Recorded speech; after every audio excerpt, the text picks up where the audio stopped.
পশ্চিমবঙ্গের সুব্রত বসু সাংবাদিক, তার চমৎকার বিশ্লেষণ তুলে ধরব আপনাদের সম্মুখে।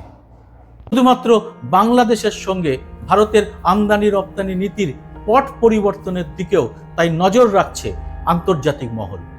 তথ্য কি বলছে? বাংলাদেশ এবং ভারতের মধ্যে বাণিজ্য হয় $11 বিলিয়ন। এর মধ্যে ভারত আমদানি করে $1.8 বিলিয়ন। বাকিটা ভারতের রপ্তানি প্রায় $9 বিলিয়ন। মাত্র কদিন আগে 8 এপ্রিল ভারত থেকে বাংলাদেশে তৃতীয় দেশের মাধ্যমে জলপথে রপ্তানির উপর নিষেধাজ্ঞা চাপায় মোদী সরকার।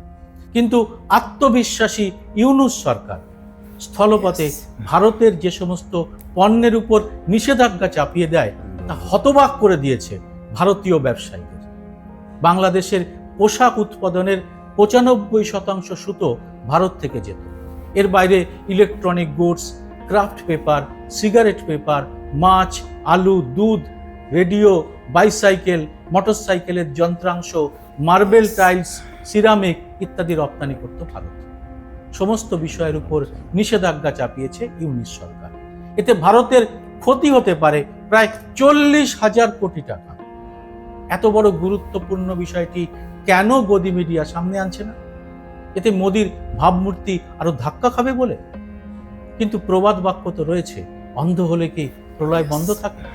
এই এপিসোডের আলোচনা শুরু হয়েছিল টাইম ম্যাগাজিনের প্রভাবশালীদের নিয়ে।